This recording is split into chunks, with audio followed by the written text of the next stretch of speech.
Okay, cool. Tristan, are you ready? Yeah, yeah. Okay, I think let's just try and go through all of year 12 microeconomics bit by bit. We'll go faster on some parts, slow on other parts, depending on what you know and feel confident with. Obviously, you can revise some bits in more detail on your own. But yeah, we kind of start off with the basic economic problem, so just some basics that you're only really going to be tested on short questions.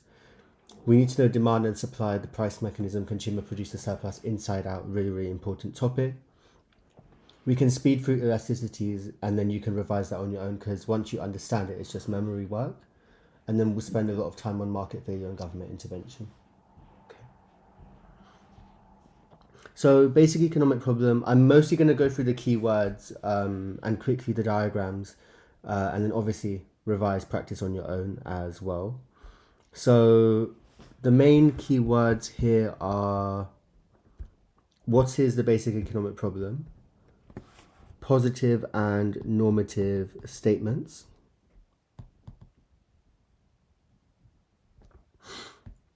um, opportunity cost,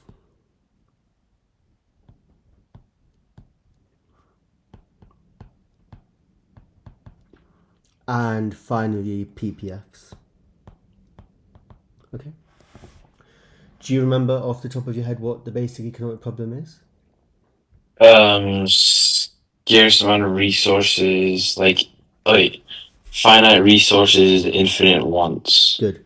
Limited resources, unlimited wants. And that leads to a problem of scarcity, or that is scarcity, limited resources, which leads to a problem of every choice has an opportunity cost since we cannot have unlimited wants. Um, Opportunity cost is the value of the next best alternative that you forego. And the whole opportunity cost thing can be illustrated using PPF. So we should basically know what all these different points on the PPF represent. So PPF represents the possible outcomes between two different goods.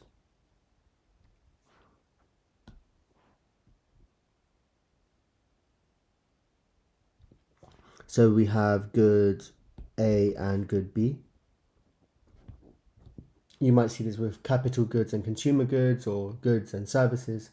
The point is, Mm. on this PPF, the curve represents the maximum level of good A and good B that we can produce if we utilize all our resources. We could be at point A, we could be at point B. We need to understand the difference between A and B, B and C, and also what the relevance of point D is. So, what do we say about point A? It's within the like productive, or like it's within the limits of the resources Yeah, like that but so is that we in have. so is B and C though. So what's special about point A, either good or bad? It's not using the full productive potential, Good. So we're under employing or underutilizing what the projective potential. factors of production. Yeah. So we're underemploying our factors of production. Does that make sense? Yeah, yeah. What are the four factors of production? Oh God, I forgot them. I've given you a Oh clue. wait, it's like capital, Yep. enterprise, Yep. land, labor. Good. So capital is machinery, enterprise is business ideas and businesses, land is natural resources, and labor are the workers. So if we're at point A, we have enough capital and enough workers and enough land to produce more, but we're not using all of our resources. So therefore, our factors of production, our resources are being underutilized. Okay. Point B and point C are utilizing our factors of production fully, therefore they are productively efficient. Okay.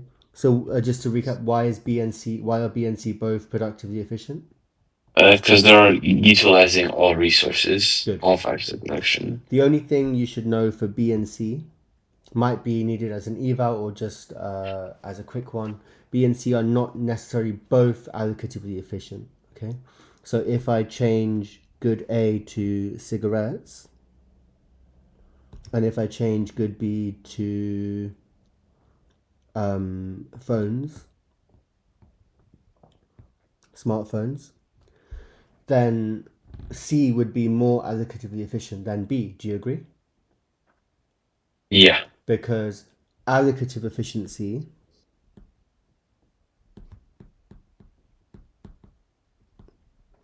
is about maximizing social welfare. Hmm. Okay, so B and C are both productively efficient, even if it's cigarettes and smartphones, because they're utilizing all resources in the economy available to us. But both B and C might not be allocatively efficient, as it depends on society's preferences and what would maximize its welfare. Point Okay. D is unattainable unless the economy has more factors of production or the economy grows. Economic growth can be shown by an outward shift in the PPF. Does that make sense? Yep. Okay, just to summarize so far, we've got four factors of production: capital, enterprise, land, labor. These are limited resources, however, there are unlimited ones. Therefore, every decision has an opportunity cost, the cost of the next best alternative that we forego. That's pretty much it. Just a quick one: positive and normative statements.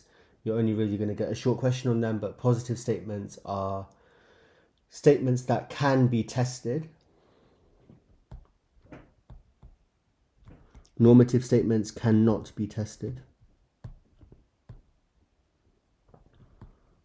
Do positive statements have to be true?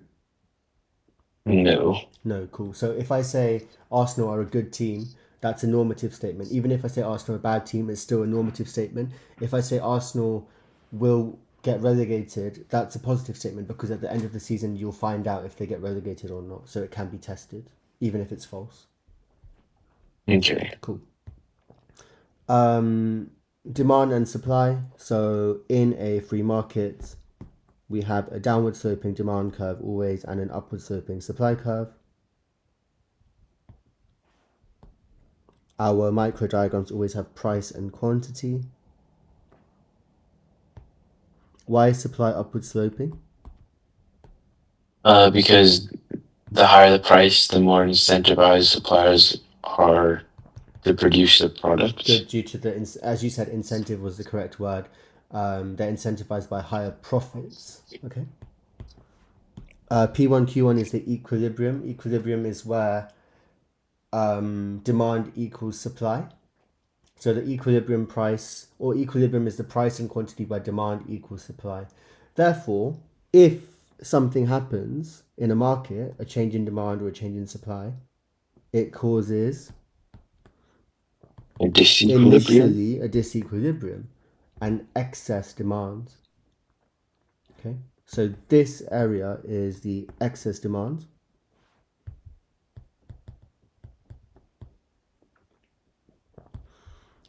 This is signaled to producers who then respond by raising prices, right? They raise prices to the new up and up and up and up towards the new equilibrium, and there is a what happens here and here. Expansion, contraction. Good expansion in supply due to the incentive of higher profit, and a contraction in demand. Okay, so just to summarize, free market is always at equilibrium where demand equals supply. If either supply or demand shifts, it leads to a disequilibrium, but that is signaled to producers. They'll easily be able to understand that there's not enough customers or too many customers, therefore they'll raise or lower prices because of the incentives in a market. caused by higher or lower prices, supply and demand either contract or expand. And finally, there is a rationing effect. The excess demand has been rationed away. We're back to a new equilibrium. We should also be able to describe that for excess supply, but it's just the same in reverse. Therefore, the only thing left to discuss for demand and supply is the factors. So for demand, what do we never say is a factor of demand? And what do we never say is a factor of supply? Price, right? Yep, never ever say price. Because when the price changes, we move along the demand curve and along the supply curve if it's just price. So we're looking for the non-price factors. Those are the ones that cause either demand or supply to shift. Okay. Demand pirates. We don't have to name every single one of them, but what are the main ones that you remember off the top of your head? What could cause the demand for iPads to increase or decrease? Okay, I think it was population. Good. So higher population means more people are willing and able to buy. Population-related goods. Trends. Good. What are the examples of related goods? Alternative and like substitutes and what's the Substitutes and complements. complementary. Cool. So iPad, substitute to an iPad is a phone or a laptop. And a complement to an iPad is the charger or the headphones or the monitor or the keyboard. Good. What else? Trends, right? Yep, trends. So it's recently become more trendy to have an iPad compared to a laptop.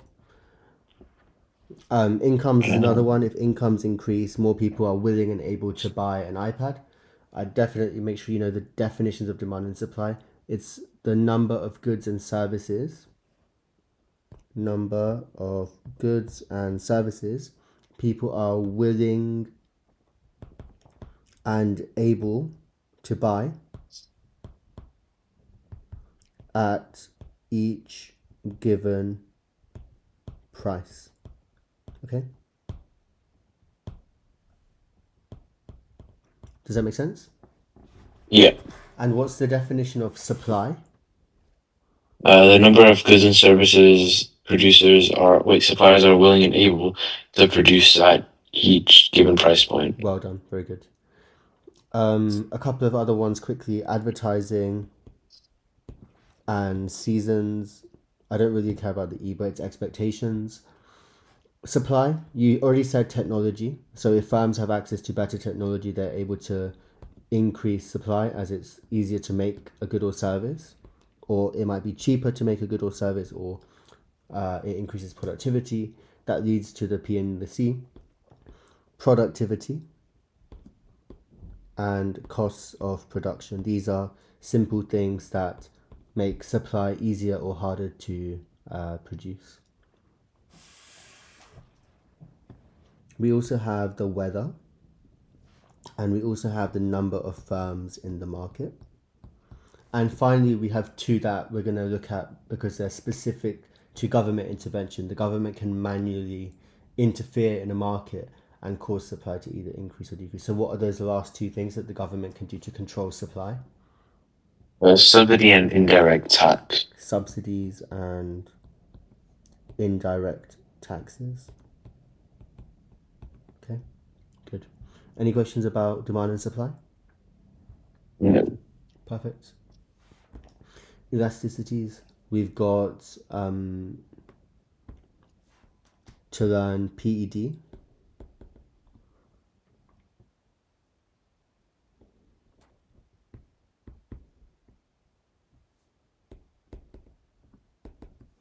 PES, XED, and YED. Let me actually swap the order quickly. Do PED, YED, XED.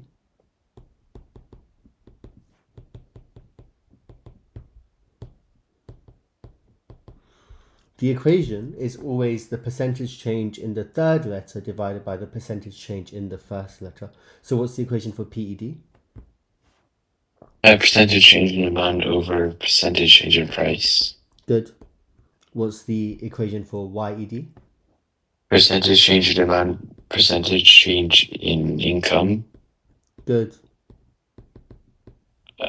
This is percentage change in demand of good B and percentage change in price of good A.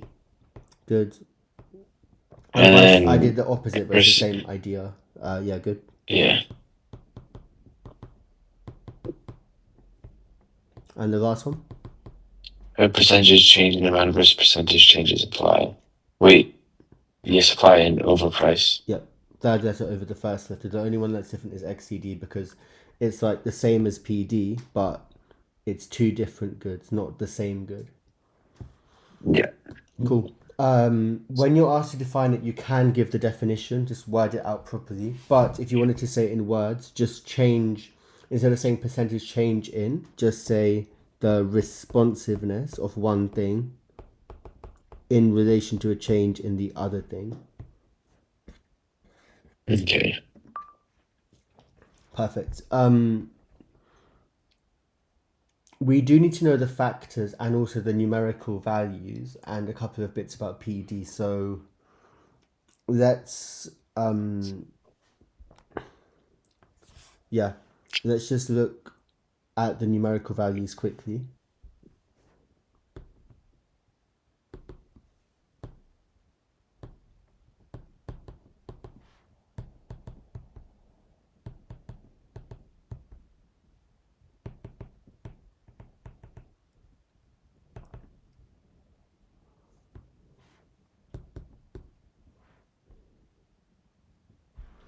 Cool.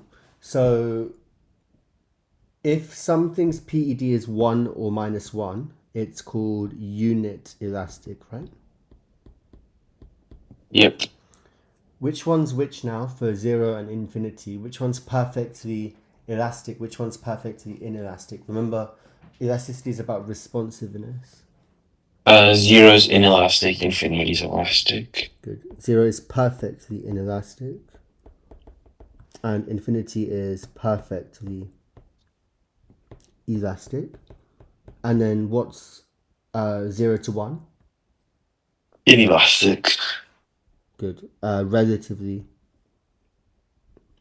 inelastic. Just be specific if you're asked about it, yeah? Yep. And then 1 plus? Relatively elastic. Yep.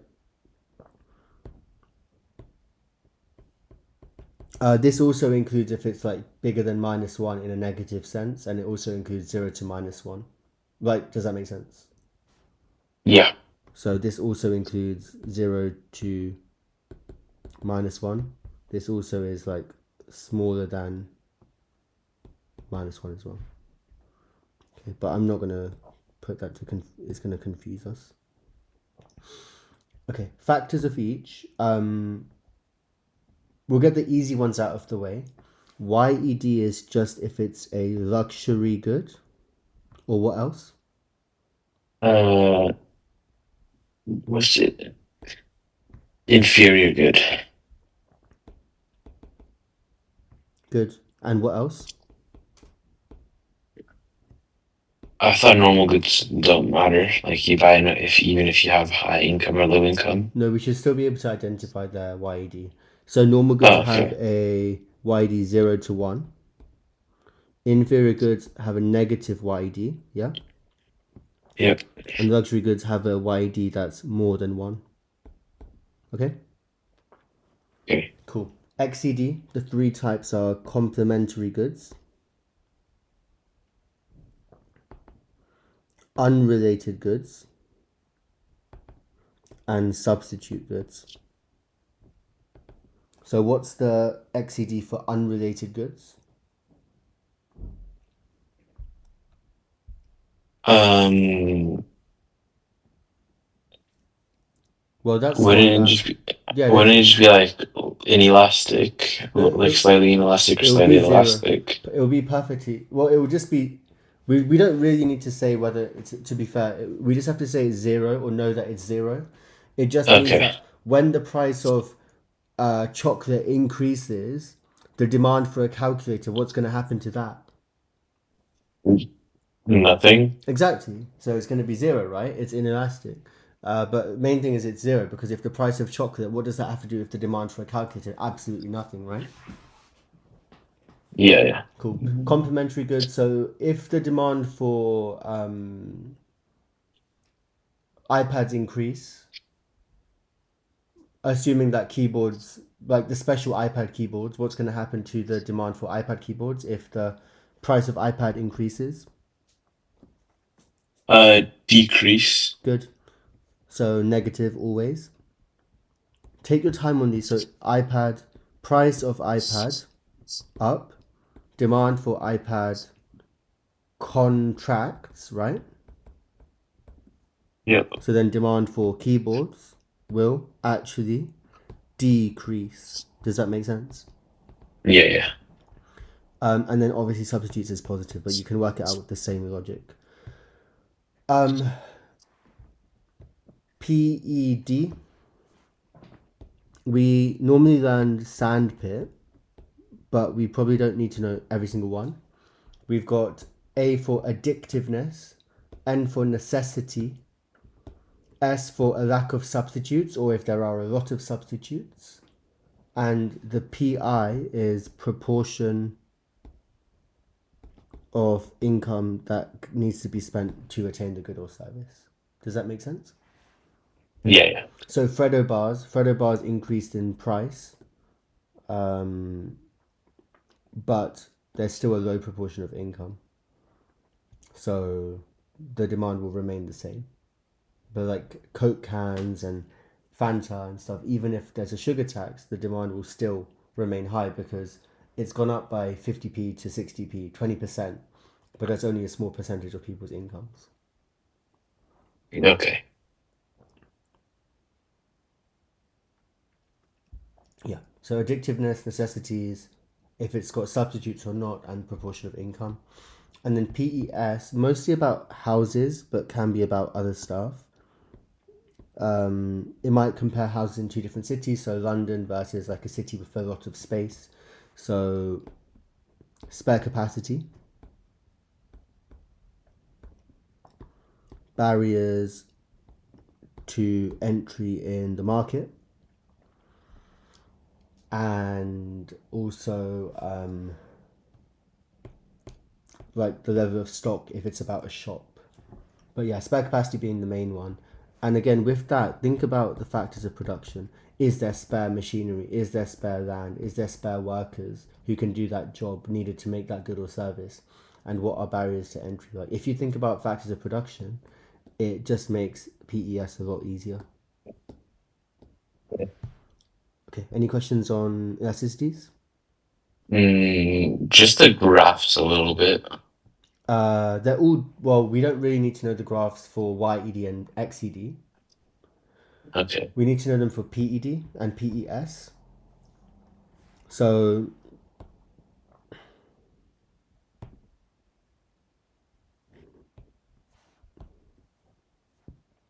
that's a normal demand curve. Let's assume this is a unit elastic demand curve. Is Okay. inelastic the one where price isn't changing or the one where demand isn't changing? Um, when demand isn't changing. Exactly. So that would be perfectly what? Inelastic. Wait, it's not the elasticities. I'm trying to remember. There's a certain graphs that I was. Oh, externalities. Oh, Those graphs. That's what I oh, need help we're with, gonna not get, yeah, elasticity. that's next. That's on market failure. But yeah, that's fine. I was wondering. Yeah, I was like, wait, no, I remember these ones. Only thing I can remember that I missed for demand and supply is consumer and producer surplus. So we'll quickly cover that before we move on.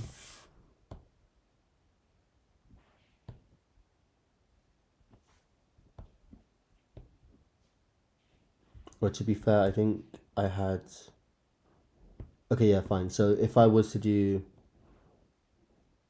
a normal free market, how do you define consumer surplus? When it's like above the equilibrium, below demand. Good. So that's your consumer surplus. It just shows the difference between the price that this guy's willing to pay versus the market price that he ends up paying, and the difference between the price that this person's willing to pay versus the price she actually pays, and so on and so on and so on. So all these people get a benefit because they would have paid a bit more than the market price. But the market price doesn't change for every single person. It's the same market price for everyone, right? And producer surplus is the difference between what? It's below the equilibrium, above supply. Yeah, and but it's the difference between, like, how do you describe it in words? It's like the amount of producers that were willing to supply a product for a lower price. Yeah, so it's the difference between the price they were willing to produce the good or service for versus the market price. Yeah, Yeah. perfect. Market failure. So there's two types of market failure. One is complete market failure, but that only exists with public goods.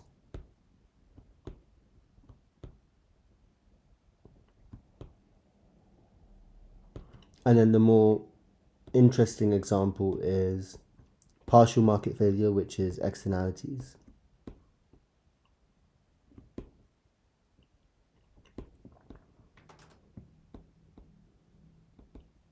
Okay, so complete market failure happens with public goods.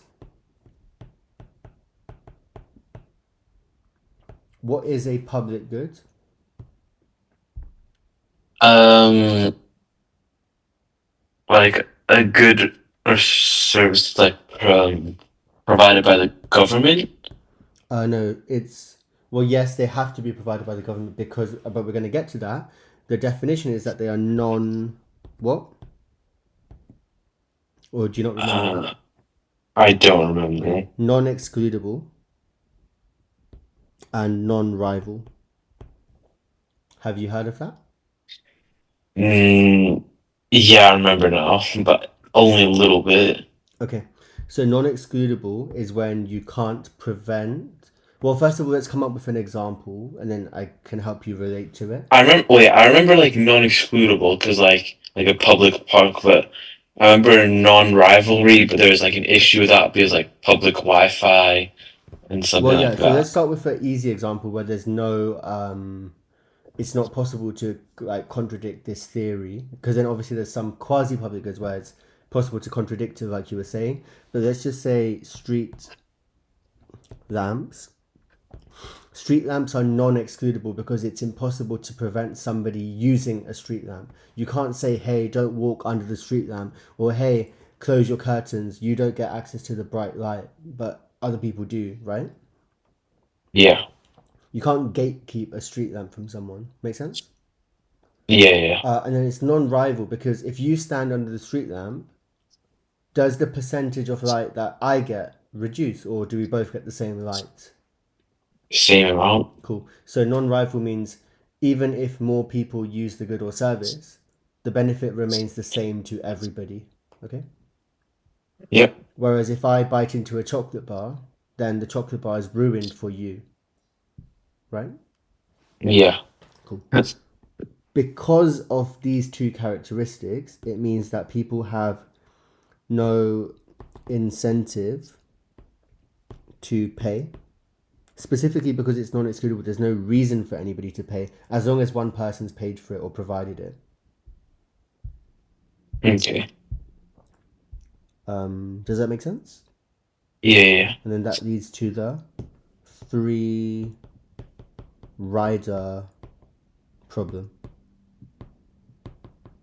Or well, this as a whole is the free rider problem. Okay, just to quickly test you without showing the notes, can you just summarize the free rider problem, like everything we kind of just discussed with street lamps? Like everyone is allowed it, so there's no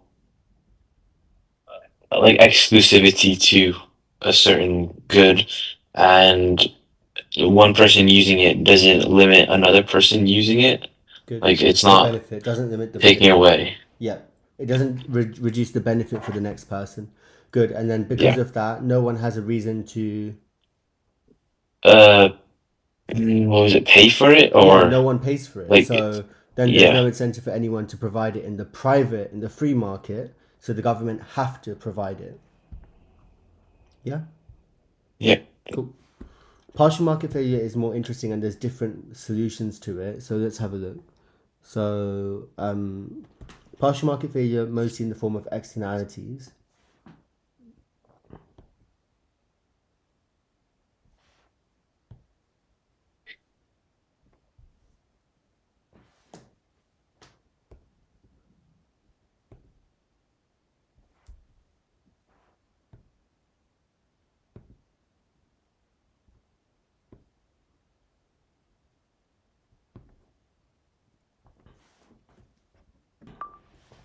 Okay, so there's four types of externalities: negative production, positive production, negative consumption, positive consumption. For Excel, you only need to know negative production and positive consumption. It's all just classed as negative or positive, so you don't need to know this one or this one. But I'm going to go for it anyway, just in case it's helpful to anybody else. Okay.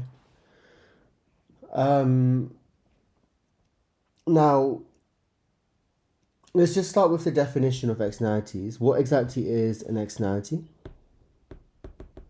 Um, an effect on a third party based off a transaction. Good. A spillover effect from a transaction on a third party. And you must, in your example, explain the effect on the third party, not on the buyer or the seller. So the third party is anybody apart from the buyer and the seller. Okay? Okay. Yep. There's two equations you must know.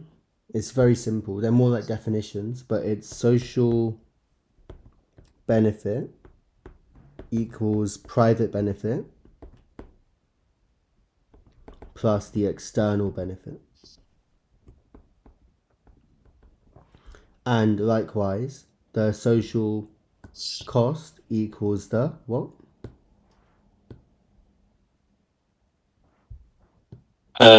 Wait.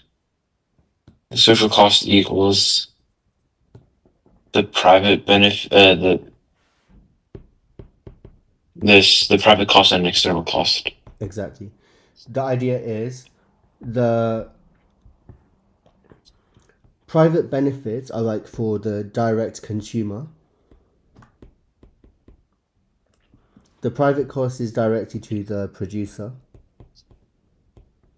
or consumer as well for the price. But the external benefit is to the third party, Hmm. and the external cost is to the third party. Now, the reason market failures exist is because the free market only factors in these, whereas everything else, okay, so these are factored in the free market. In fact, it's the only thing that buyers and sellers care about. But the effects from the third party, what happens to them? Why? Like they gain a negative effect based off of the like Yeah, private use of it. but in a free market, why do these things exist? Why are there so many things with external benefits and external costs?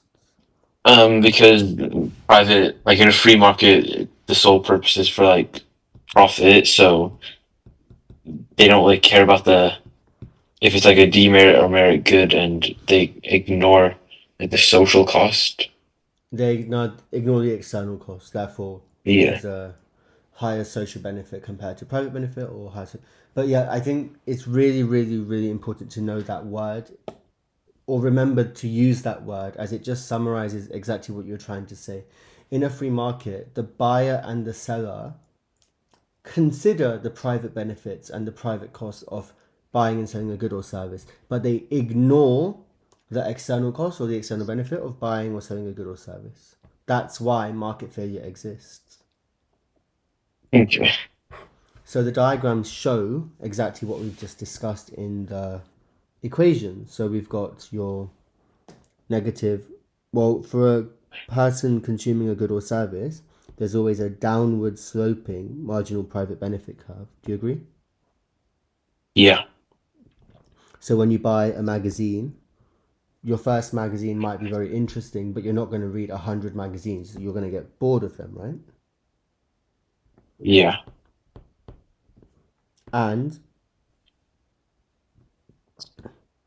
marginal private cost is always going to be upward sloping. You should remember that it's kind of linked to the supply curve, but also in year 13, we learned that marginal cost always increases with output because like firms become less productive. Does that make as they have to produce more and more things with like workers kind of getting in the way of each other and that kind of thing. Does that make sense so far? Yeah. Yeah. Yeah. So wherever private equals private is simply your free market equilibrium, right? Yeah. So therefore, for chocolate bars, actually, we'll start with the ones in your spec. So let's just say the positive consumption ones or positive ones. So let's say having a personal trainer at the gym. I think that has positive externalities because you become fitter and stronger, and you can have a positive effect on society. Maybe you can inspire friends and family to be healthy, or you can contribute more at work or to your sports team. Or if you take an education training course, you can contribute more to local businesses or to your work or to your business, that kind of thing, right? Yep. So what would shift then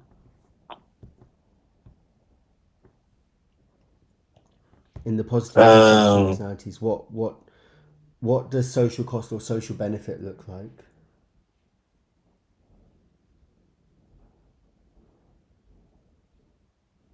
Uh. Uh. That's fine. Wait. I'll go through it. External I think cost. yeah. I'll explain. I'll explain. So you know the equations that we just looked at. Mm-hmm. They're explaining that social benefits are the private benefit plus the external benefit. So if we think about having a personal trainer, you're a football player, right? So Mm-hmm. if you have a personal trainer, do you agree that there's a private benefit? You become happier, stronger, healthier, whatever from having the personal Yeah. trainer. Yeah. Do you also agree that there's a spillover effect on whichever team signs you? Okay. Do you agree? Yeah. Because the team will win more games if you have a personal trainer versus if you didn't have a personal trainer, right? Yep. Cool. So if this curve shows the marginal private benefit of having a personal trainer, the marginal social benefit is a touch higher because it factors in your own benefit of having a trainer plus a bit of extra benefit because you're going to pass on your impact to the rest of your team. Okay. I thought what it called one of the lines was supposed to be like something equals Yeah, yeah, something. yeah. So this one is equal to MSC.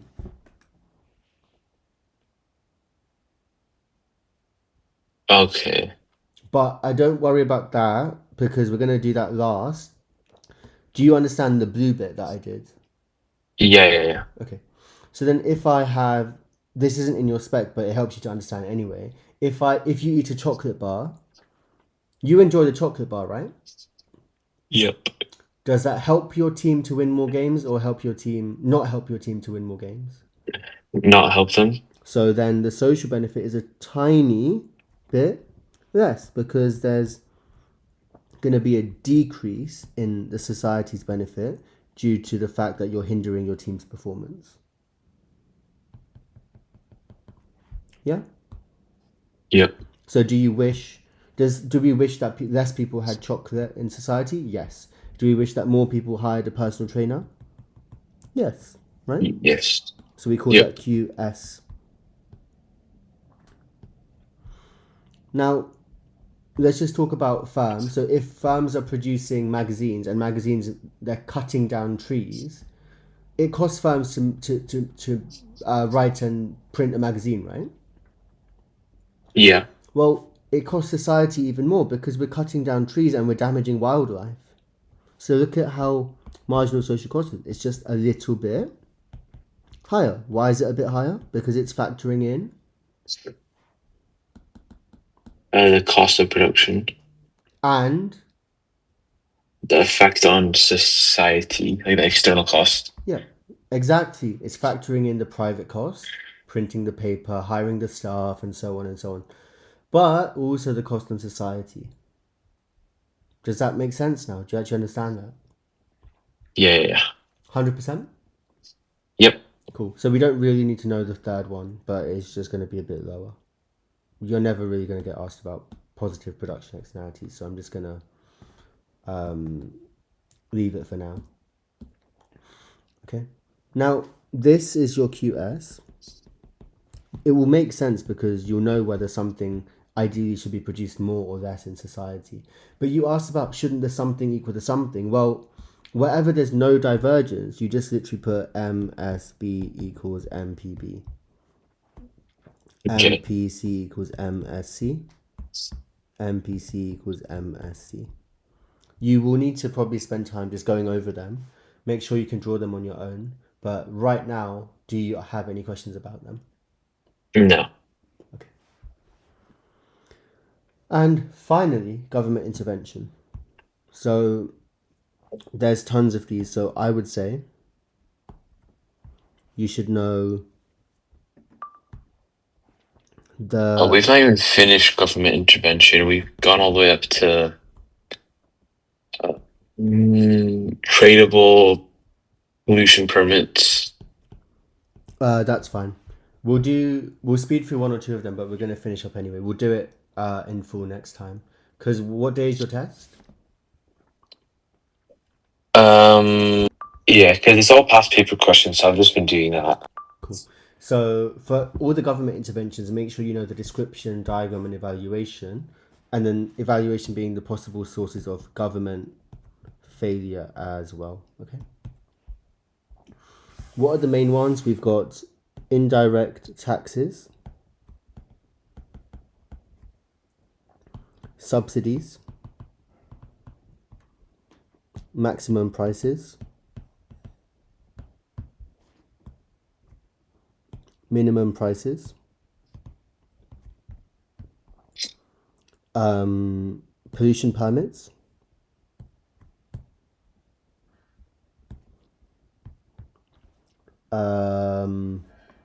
for AQA only state provisions, so not for us.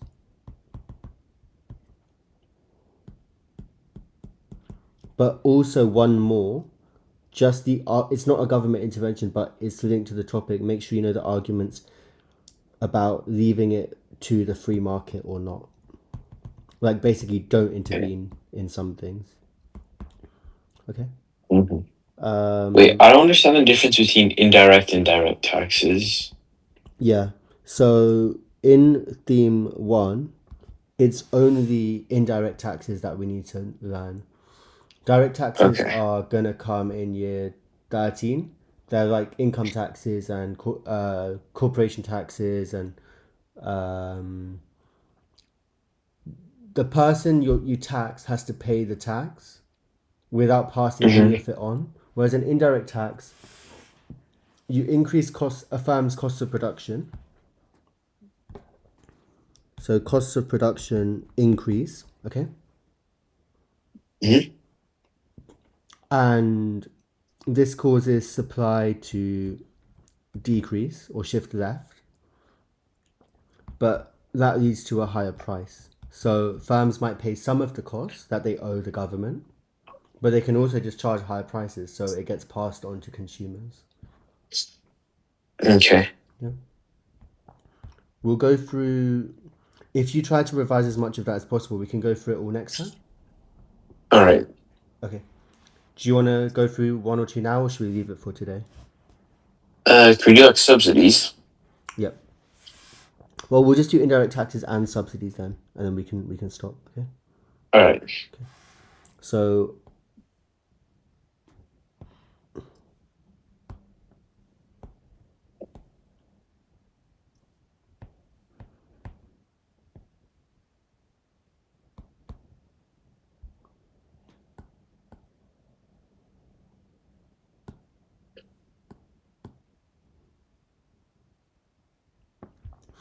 So remember when we learned the factors of affecting supply?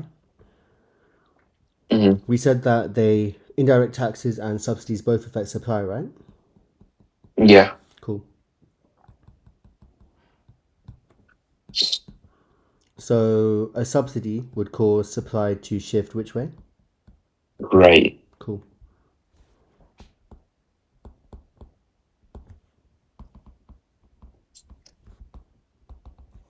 So that's your subsidy. And this is your indirect tax. Okay. Okay. The basic analysis is that the quantity goes up and the price goes down due to a subsidy.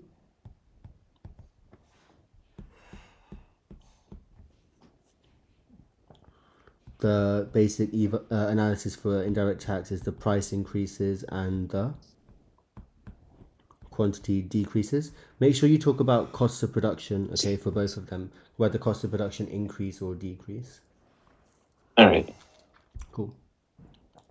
We also should be able to show the amount of the subsidy and the amount of the indirect tax. The way to do this is to go to the new equilibrium. Where would supply have been? Well, the price at that quantity would have been all the way up here. So that's how much the government subsidized the good or service for by. Okay. So this Okay. entire rectangle is all the money the government paid.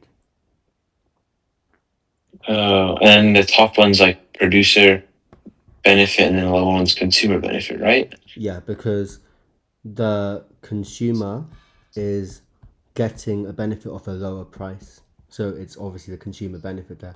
The Mm-hmm. hidden bit is the producer benefit. They can save some costs and not pass all of it to consumers. They can actually enjoy some of the money that the government are giving. Mm-hmm. The indirect tax go to the new equilibrium. So here, see where supply would have been previously at that quantity. So that is the tax revenue that the government gets. Okay, Yeah. that's the consumer burden and that's the producer burden. The producer has to pay some hidden cost to the government that we don't really notice, and the consumers have to obviously pay a higher price due to a sugar tax. That's why Coke Zero is always cheaper than Coca-Cola. You notice that? Yeah. Yeah. Yeah. Cool. And that's why like Red Bull and stuff, they're all like a lot of companies, they're just doing sugar-free drinks. You barely see the sugar version of it anymore. Yeah. Cool.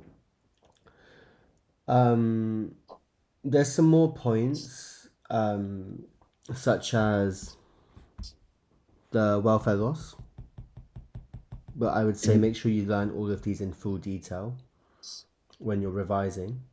And just whilst since we've done it, we'll just look at the evals for them. Actually, no, what we'll do is we'll finish going through all the government interventions, the diagrams and stuff, and then we'll look at how government failure can be caused by misusing these government interventions. Okay. Cool. So, just a quick one to go through the government interventions. An indirect tax is a cost of production that causes supply to shift to the left, whereas a subsidy is a payment given by the government to firms causing cost of production to decrease. So subsidies cause supply to shift to the right. Indirect taxes causes supply to shift to the left. Price goes up, quantity goes down, and vice versa. If we start with the new equilibrium, we can see the distance and shade the tax revenue. And in a subsidy, we can start at the new equilibrium and see the difference in supply, which is the cost of the subsidy. let's speak through the other. Then we're going to go through all of them one more time and look at government failure, which is how these government interventions might actually fail. But as you can see so far, subsidy in theory is good because quantity goes up, and we use subsidies to increase the quantity of merit goods like education and the gym and bicycle helmets and so on. Whereas with indirect taxes, quantity goes down for bad things in society like vapes and cigarettes and alcohol and sugary drinks.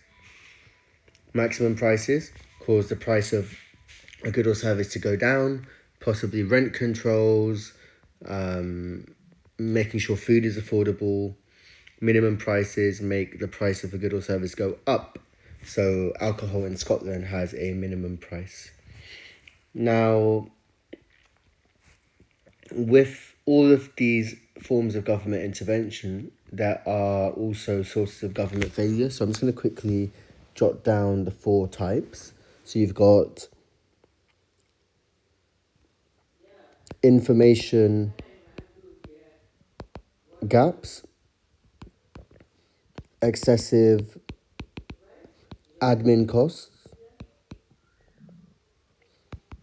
unintended consequences,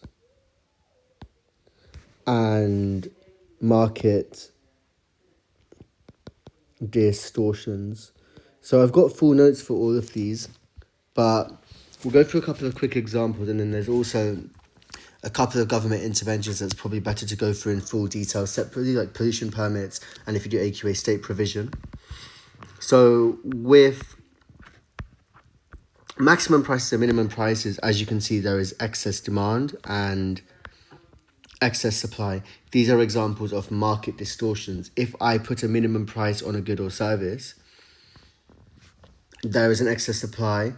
The minimum price means that there is an even greater incentive for firms to produce things that are bad for society, like alcohol. So yes, there's a minimum price on alcohol in Scotland, but there's an incentive for firms to produce even more of it, and some of them who remain in the market can actually profit from a higher price. Maximum prices cause an excess demand. The idea is that we want to increase quantity of things like food and housing. However, there's an excess demand because firms are not really willing to supply goods and services at a lower price. Indirect taxes. Actually, with all of them, there's an issue of PED or PES. So, with taxes and subsidies, they're not going to be effective if demand is inelastic. The idea is that we shift supply or shift demand to change the equilibrium level of output. If demand is inelastic, the quantity barely changes, as you can see here, and therefore there's a very, very small effect on output. So therefore the market failure may not be solved. Also, my diagram doesn't actually reflect this fully, but consumer burden will be much higher than producer burden. This can be an example of unintended consequences, that quantity didn't shift by enough, but also an example of information gaps and excessive administrative costs. I would say use those two because with the PED, there could be an information gap about the PED of a product. For example, with cigarettes, the government may have enough information to know the PED because the prices and the tax revenues have changed over many, many years. In the end, they decided to ban cigarettes for anyone born in 2009 onwards. Whereas with vapes, there's very limited data, so the government may not know the PED of vapes, therefore they may not know how much they should tax them by. Also, there's excessive administrative costs in any of these interventions in A, researching and implementing them, but B, also in monitoring and enforcing them. Pollution permits, taxes, minimum prices. Customers and shops could make deals under the counter in cash, and the government may not be aware of these, so therefore the market failure may still exist or actually worsen because these goods and services are still being consumed illegally now, and this also increases policing costs. Again, I would say go through all of the government interventions and list out and understand as many examples how these interventions could also fail in a market.